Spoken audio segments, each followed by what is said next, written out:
Hey guys, I never have a plan of what I'm gonna say, really.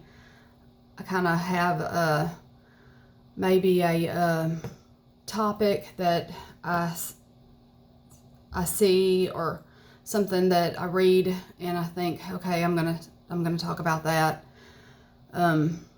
Something that just inspires me, and so that's what I decide to talk about. But I don't have this is just word vomit for me. Like I've said, it's my way of trying to get through this process. Um, so, how to deal with depression. I'm not suicidal, and I'm not going to pretend that that I am, and that I can relate personally to being suicidal, but I can damn sure relate to being depressed. It takes everything I have every day to drag myself out of bed. All I want to do is lay there and let the world go by and just leave me alone. But people depend on me, and so I have to get up and get moving every day. And so I'm going to share how I cope. And losing my son to suicide is not my only thing that has caused me depression. In the last 4 years, I mean, some of you know me, some of you do not know me. But so for those of you who don't, in the last 4 years, our house has flooded twice. In the middle of that, I had a benign brain tumor that I had to have gamma knife radiation for. I work in COVID ICU. So I've been doing that since the beginning of COVID. I've been an ICU nurse for, 18 years, I think. But COVID has really changed things. It has brought stress and depression and PTSD like I have never imagined. My life is completely different because of COVID. And so before I even lost Devin, I was dealing with a lot of stress. I also have arthritis. You can look it up. I'm not going to explain what that is, but my spine is in really bad shape. And I'm a critical care nurse. I lift on patients all the time. So for me, my coping mechanism had always been to exercise. Now, for the last 2 years, I have not been exercising. After Imelda, after Harvey, I tried to keep up my exercise regimen, but we were living in a hotel and then a bed and breakfast and then a FEMA trailer. That went on for 2 years, and we finally got back in our house, and we were here for maybe 8 months, and then we flooded again, and that put us back out of our house for another, year and a few months. And there has just been I just gave up. And so a few days ago, I said to myself, I've got to get my life back together. I wake up every morning, and pretty much the first image in my head is my son.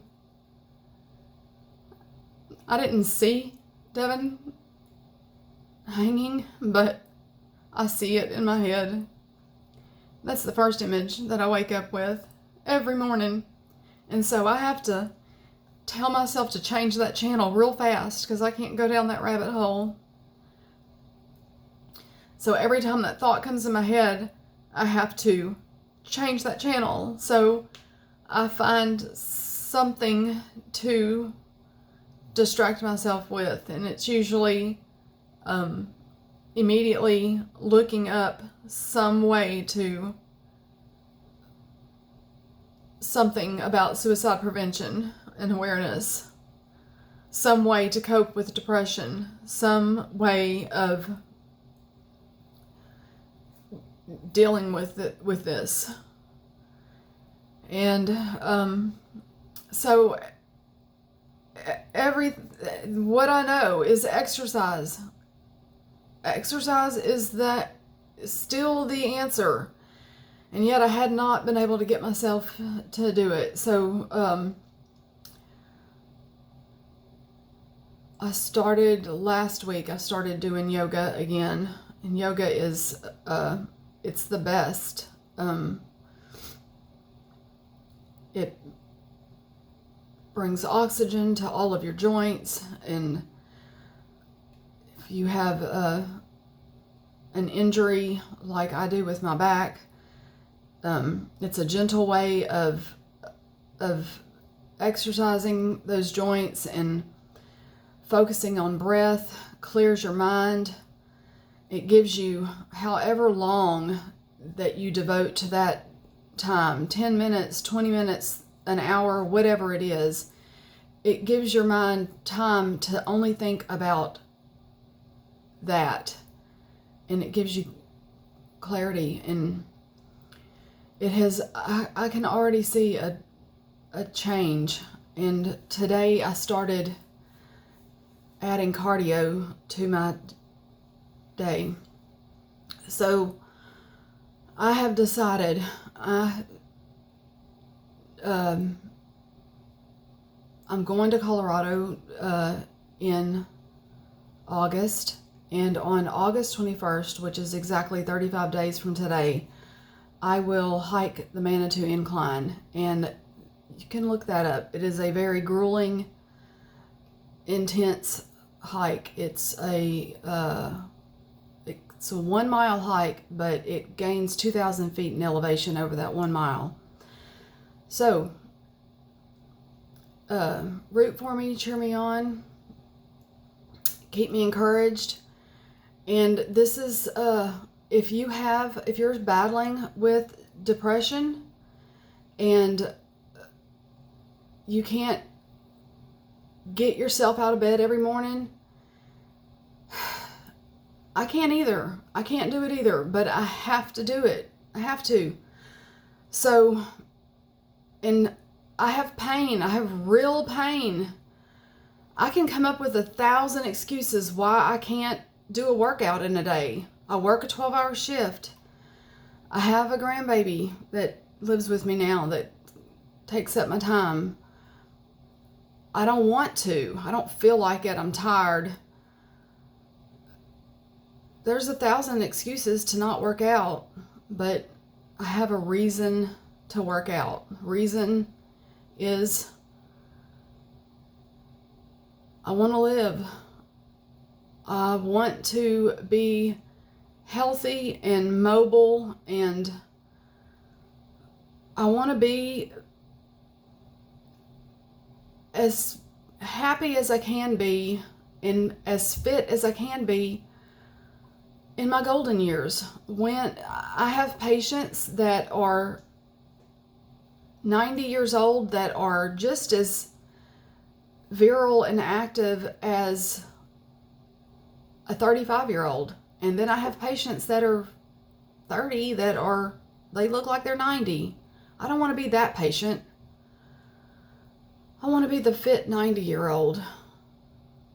So you only get one body. And if your mind is gonna be what your body is, and if your body is broken and used up, that's what your mind is gonna be.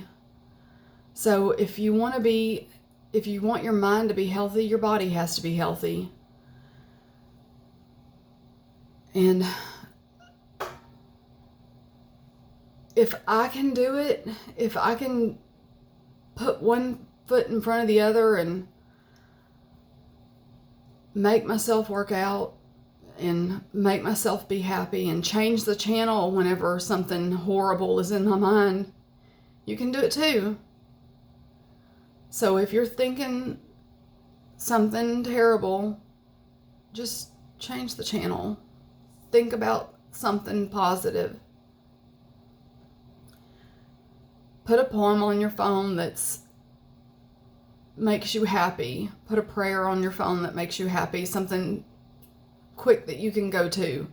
Anytime you get a voice in your head or an image in your head that brings you rock bottom, then you open up that something positive. And that's what you see to make you happy, to at least bring you out of that moment. It can be done. I do it every day. So if you want to join me on this journey, this new journey that I'm on, then join it with me. Join me. And like I say every week, you are worthy, you are valued, and you are needed. And if you have somebody in your life that needs to hear that message, please tell them they are worthy, they are valued, and they are needed. Thank you.